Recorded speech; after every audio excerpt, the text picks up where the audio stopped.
जहां आज के समय में धर्म को पंथों, संप्रदायों और मजहब से जोड़ा जाता है, वहीं धर्म का मतलब ये है ही नहीं। सनातन में धर्म का मतलब है न्याय, और न्याय सभी के लिए बराबर होता है, चाहे वो देवता हो या आम मनुष्य। यही धर्म हमारी संस्कृति को परिभाषित करता है।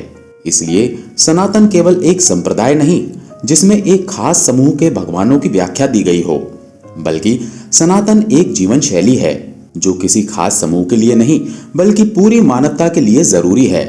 हमारा ये सनातन धर्म मिलकर बना है वेदों, पुराणों और अनेक ग्रंथों से, जिनसे हमें जीवन की अलग अलग विद्याओं की जानकारी मिलती है। अगर सनातन के समुद्र के समान गहरे ज्ञान के सागर में उतरा जाए तो सब कुछ जानने और समझने में शायद एक जीवन भी कम पड़ेगा। न जाने कितनी ही कहानियां हैं जिन्हें हमने शायद ही कभी पढ़ा या सुना होगा, लेकिन जैसा कि हमने बताया कि ये कहानियां अपने में एक अध्याय से कम नहीं। हर एक किरदार अपने में अहम है, लेकिन काफी कम लोग हैं जिन्हें रामायण और महाभारत से अधिक की जानकारी हो। ये कहानियां जितनी रोचक हैं, उतनी ही उनके पीछे छुपी है ऐसी कुछ सीख जिनके बारे में आज के समय में जानना बेहद ही आवश्यक है। लेकिन सवाल आता है कि इन कहानियों को हम पढ़ें या सुने कैसे? तो घबराइए नहीं, क्योंकि पुराणों में बताई गई कुछ ऐसी ही चुनिंदा कहानियों को हम लेकर आए हैं आज के इस वीडियो में। आज हम आपको बताएंगे कुछ ऐसी कहानियां जिन्हें जानकर ना केवल आपके ज्ञान में बढ़ोतरी होगी, बल्कि आपको कुछ नया सीखने को भी मिलेगा। तो चलिए इसी के साथ बढ़ते हैं हम अपनी पहली कहानी की तरफ। विधि का विधान कोई नहीं टाल सकता, चाहे मनुष्य हो या भगवान, और कौन सी चीज कैसे मिलेगी कुछ कहा नहीं जा सकता। कुछ ऐसा ही हुआ श्री कृष्ण के साथ। बात तब की है जब जगत के पालनहार श्री कृष्ण पर एक बार चोरी का आरोप लगा। यादव कुल के सत्यजीत से खुश होकर सूर्यदेव ने उन्हें एक मणि दी, जिसे सत्यजीत ने अपने भाई प्रसेन को भेंट कर दिया, जिसे देखकर सभी का मन उस पर आकर्षित होने लगा।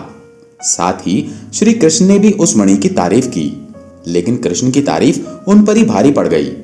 एक बार प्रसेन वो मणि पहनकर शिकार पर निकला कि तभी एक शेर ने उसे देख लिया, जिसके बाद उस शेर और प्रसेन के बीच युद्ध होने लगा, जिसमें प्रसेन की मृत्यु हो गई।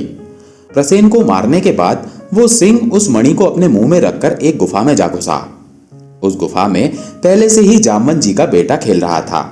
शेर से अपने बेटे को बचाते हुए जामवंत जी ने उस सिंह का वध कर दिया और वो मणि अपने बेटे को दे दी।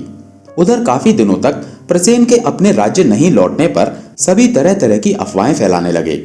उनमें से एक थी श्री कृष्ण पर शक। सभी को लगने लगा कि श्री कृष्ण ने ही उस मणि के लालच में आकर प्रसेन का वध किया होगा। इस बात को श्री कृष्ण अपने स्वाभिमान पर लेकर स्वयं प्रसेन को खोजने निकल गए। उनके साथ और भी लोग थे। उन्हें रास्ते में प्रसेन का मृत शरीर दिखाई पड़ा, जिसके बाद सभी उस शेर के पद चिन्हों पर चलते चलते उस गुफा में जा पहुंचे, जहां जामवंत जी का पुत्र उस मणि के साथ खेल रहा था। ये देख श्री कृष्ण ने वो मणि उसके हाथों से ले ली, जिसके बाद जामवंत जी गुस्से में आकर श्री कृष्ण से युद्ध करने लगे। विभिन्न पुराणों में उस युद्ध की अवधि 20 से 28 दिनों तक बताई गई है। अत्यंत बलशाली जामवंत श्री कृष्ण को हराने में विफल रहे। तब उन्हें समझ आया कि श्री कृष्ण और कोई नहीं बल्कि त्रेता के श्री राम हैं, जिसके बाद उन्हें अपनी गलती का एहसास हुआ। अपनी गलती की माफी के बदले उन्होंने अपनी एकमात्र पुत्री जामवती से श्री कृष्ण का विवाह करवा दिया। इसके साथ साथ उन्होंने श्री कृष्ण को वो मणि भी लौटा दी। विवाह के उपरांत श्री कृष्ण वो मणि लेकर द्वारिका पहुंचे, जिसके कारण ना केवल वो खुद को निर्दोष साबित कर सके, बल्कि वो मणि भी लेकर आए। तो देखा आपने कैसे भगवान भी शक के घेरे से बाहर नहीं। लेकिन शक तभी होता है जब हमें सच्चाई का पता नहीं होता। इसलिए जब तक हमारे पास कोई साक्ष्य ना हो, हमें किसी पर भी उंगली नहीं उठाना चाहिए।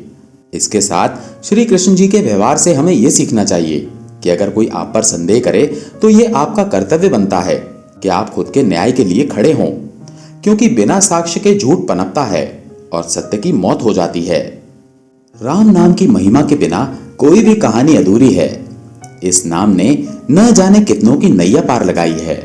इस वीडियो में एक ऐसी ही कहानी के बारे में हम आपको बताएंगे।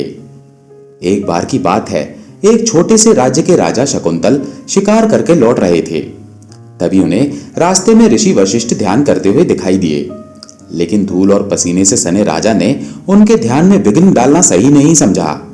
इसलिए उन्होंने बिना उनके पास गए दूर से ही उन्हें प्रणाम किया। लेकिन ऋषि वशिष्ठ अकेले नहीं थे जो ध्यान कर रहे थे। उनके बगल में ऋषि अत्रि और ऋषि विश्वामित्र भी ध्यान कर रहे थे। कतारबद्ध होकर बैठे रहने की वजह से राजा शकुंतल उन दोनों को नहीं देख सके। तभी वहां से गुजर रहे नारद मुनि ने यह चीज देख ली और उन्होंने ऋषि अत्रि और विश्वामित्र से राजा शकुंतल की शिकायत कर दी।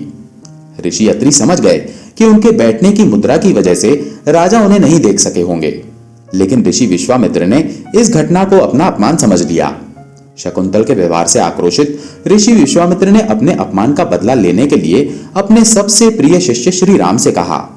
शाम ढलने से पहले श्री राम ने शकुंतल की गर्दन गुरु के कदमों पर लाने का वचन दिया। नारद मुनि को जब यह बात पता चली तब उन्होंने राजा को सारी बात बताई। राजा की कोई गलती नहीं थी, लेकिन उसे पता था कि प्रभु राम अपने गुरु को दिया हुआ वचन कभी नहीं तोड़ेंगे और श्री राम से युद्ध में जीतना असंभव था। इसलिए अपनी मृत्यु को स्वीकार कर वो निराश होकर बैठ गए। लेकिन नारद मुनि, जिनके मजाक ने निर्दोष राजा के प्राण संकट में डाल दिए थे, वो शकुंतल को सलाह देते हैं। उन्होंने हनुमान जी की माता अंजना से उन्हें शाम ढलने तक बचाने की बात रखी। नारद मुनि की बात सुन बिना समय गवाए शकुंतल किष्किंधा मां अंजनी के पास चले गए। बिना राम का नाम लिए उन्होंने सारी बात बताई। शकुंतल के चेहरे का डर माता अंजनी से देखा नहीं गया। उन्होंने अपने बेटे हनुमान को सारी बात बताई, जिसके बाद हनुमान जी ने राजा की रक्षा करने का वचन दिया। लेकिन जब उन्हें पता चला कि इस युद्ध में उनके विरोधी स्वयं श्री राम है, तब उन्होंने अपने हथियार फेंक उन्हीं का नाम जपना शुरू कर दिया। हनुमान के प्रेम से लिए गए राम के नाम ने स्वयं राम के अस्त्रों को निष्फल बना दिया। जब एक के बाद एक राम के अस्त्र हनुमान के जाप के आगे विफल होने लगे, तब नारद मुनि ने ऋषि विश्वामित्र को सारी बात बताई, जिसके बाद ऋषि ने श्री राम को युद्ध विराम करने का आदेश दिया। जिनके आगे स्वयं श्री राम के अस्त्र छोटे पड़ जाएं, वहां दूसरों की क्या मजाल। यही है हमारे प्रभु श्री राम की महिमा। जब भी किसी व्यक्ति में दो तरह के विपरीत गुण हो, तो वो खुद के लिए ही काल बन जाता है। गंधर्वों से युद्ध के दौरान दुर्योधन की हार हुई और उसे बंदी बना लिया गया। दुर्योधन की हार की खबर सुन अर्जुन और भीम उसे बचाने चले जाते हैं। गंधर्वों को हरा अर्जुन दुर्योधन को मुक्त करवा देते हैं। अर्जुन की मदद के बदले दुर्योधन उसे वरदान मांगने को कहता है, लेकिन अर्जुन सही समय आने पर वरदान मांगने की बात कहकर वहां से चला जाता है। दुर्योधन का ये वचन कैसे उसी के खिलाफ चला जाएगा, ये जानेंगे हम इस वीडियो में। महाभारत के युद्ध के दौरान भीष्म पितामह के होते हुए भी एक भी पांडव की मौत नहीं हुई, जिसके कारण दुर्योधन को अपने पितामह के इरादों पर संदेह होने लगा। उसे लगा कि भीष्म पितामह जानबूझकर पांडवों का वध नहीं कर रहे, लेकिन भीष्म सबसे पहले एक योद्धा थे। इसलिए दुर्योधन की बातों से दुखी होकर उन्होंने अपनी सारी शक्तियां लगाकर 5 बाण तैयार किए। ये 5 बाण काफी थे पांचों पांडव भाइयों का वध करने के लिए, लेकिन दुर्योधन की भ्रष्ट बुद्धि उसे इतने पर भी भीष्म पर भरोसा नहीं हुआ और उसने वो 5 बाण उनसे ले लिए।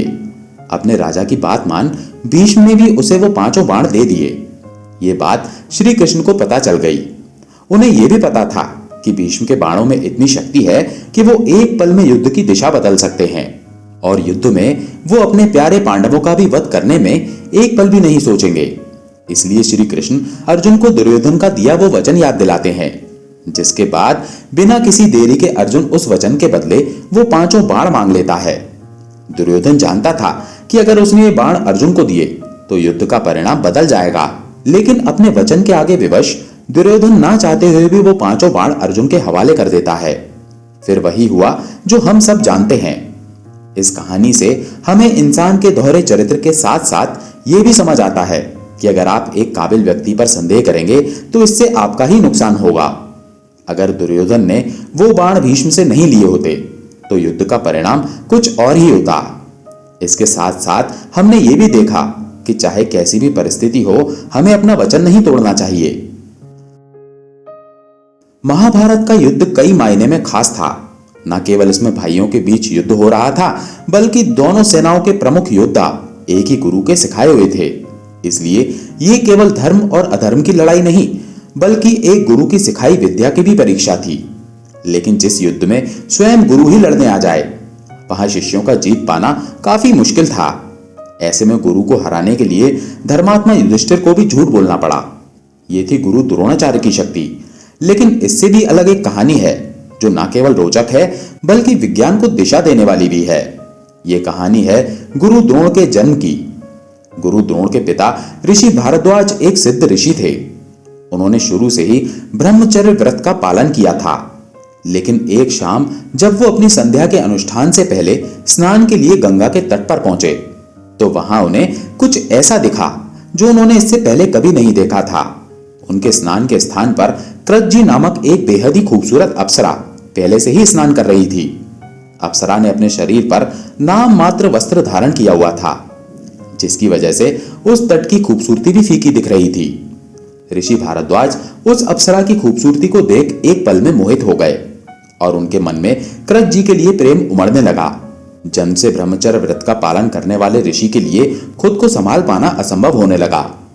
तभी उन्होंने सामने रखे एक मटके को अपने वीर्य से भर दिया, जिसके बाद उन्होंने उस मटके को अपनी कुटिया में एक निश्चित वातावरण में कुछ महीनों के लिए रख दिया। ऋषि भारद्वाज के वीर्य में इतनी ताकत थी जिससे कुछ महीनों में उस मटके से एक बच्चे का जन्म हुआ, जिसका नाम द्रोणाचार्य पड़ा, जहां द्रोण का अर्थ होता है एक मटका। इसी प्रकार कह सकते हैं कि गुरु द्रोण दुनिया के सबसे पहले टेस्ट ट्यूब बेबी थे। गुरु द्रोणाचार्य का जीवन कठिनाइयों से गुजरा। उनके अपने दोस्त द्रुपद ने उनके साथ किए वादे को मानने से इनकार कर दिया, जिसके बाद हस्तिनापुर के युवराज को युद्ध विद्या सिखाकर उन्होंने अपना आगे का जीवन यापन किया। फिर महाभारत के युद्ध में उन्होंने द्रुपद से उस धोखे का बदला लिया। देखा कितनी अनसुनी कहानियों से भरे हुए हैं हमारे पुराण। गुरु द्रोण के जन्म की कहानी से हमें ब्रह्मचार्य की शक्ति का भी पता चलता है। एक ब्रह्मचारी पुरुष के शरीर में कितना तेज होता है, हमें ना केवल ऋषि भारद्वाज बल्कि हनुमान जी के पुत्र मकरध्वज के जन्म से भी पता चलता है। क्या आपको यह कहानी पता थी? बताइए हमें कमेंट में।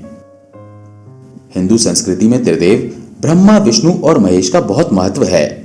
तीनों देव तीन संसार की सबसे जरूरी प्रक्रियाओं को दर्शाते हैं।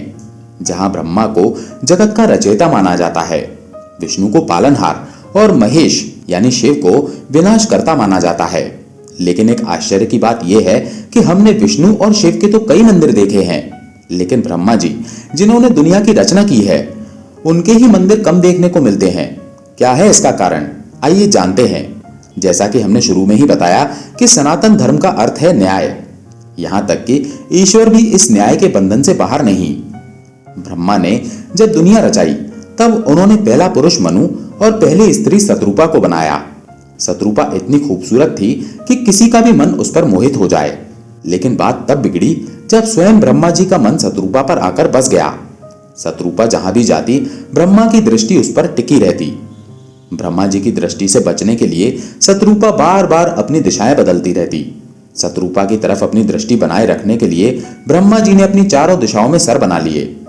ब्रह्मा जी का यह कार्य न केवल शत्रुपा बल्कि सभी देवताओं को खटकने लगा। लेकिन स्वयं सृष्टि के रचयिता होने के नाते ब्रह्मा का विरोध करना किसी के लिए आसान बात नहीं थी। इसलिए खुद को ब्रह्मा की दृष्टि से बचाने के लिए शत्रुपा चारों दिशाओं में अलग अलग आकाश की तरफ चली।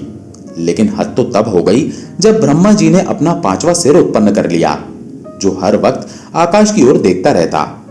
ब्रह्मा जी का यह कदम न केवल शत्रुपा के लिए गलत था, बल्कि देवताओं के लिए भी निंदनीय था। लेकिन बस एक ही देवता ऐसे थे जो ब्रह्मा जी को उनके किए की सजा दे सकते थे। वो थे स्वयं महादेव यानी शिव। शिव जी ने गुस्से में आकर न केवल ब्रह्मा के पांचवें सिर को धड़ से अलग कर दिया, बल्कि उन्हें श्राप भी दिया कि उनकी कोई पूजा नहीं करेगा, क्योंकि इंद्रियों के वश में आकर जो ब्रह्मा ने किया वो पूजे जाने लायक नहीं, चाहे वो खुद इस जगत के रचयिता ब्रह्मा ही क्यों ना हो। इसलिए आज भी ब्रह्मा जी का मंदिर केवल पुष्कर राजस्थान में है। देखा आपने कैसे स्वयं ब्रह्मा भी न्याय से बड़े नहीं। महादेव का श्राप न केवल ब्रह्मा के लिए बल्कि समस्त मानव जाति के लिए भी उदाहरण है कि कोई भी धर्म से बड़ा नहीं, न्याय सबके लिए बराबर है, खासकर वो जिनके हाथ में जिम्मेदारी है वो अपनी इंद्रियों के गुलाम नहीं हो सकते। क्या आपको ये कहानी पता थी? कमेंट बॉक्स में जरूर बताएं। इस कहानी के साथ हमारा ये वीडियो खत्म होता है। पुराणों के सागर से ली गई ये 5 कहानियां तो एक बूंद भी नहीं, लेकिन हमें आशा है हमारी ये कोशिश आपके ज्ञान में बढ़ोतरी लेकर आई होगी। साथ ही हमारा मकसद था हमारे भूले इतिहास से आपको अवगत कराना, जो हम आधुनिकता के कारण भूलते जा रहे हैं। हमारी संस्कृति, जिसे कुछ धर्मों से काफी आसानी से जोड़ दिया जाता है, उसमें छुपा ज्ञान किसी खजाने से कम नहीं। इस वीडियो में हमने देखा कि कैसे ईश्वर हो या एक साधारण सा मनुष्य, न्याय सबके लिए बराबर है। साथ ही हमने देखा कि कैसे हजारों साल पहले हमारे पुराणों में टेस्ट ट्यूब बेबी का कॉन्सेप्ट आ चुका था।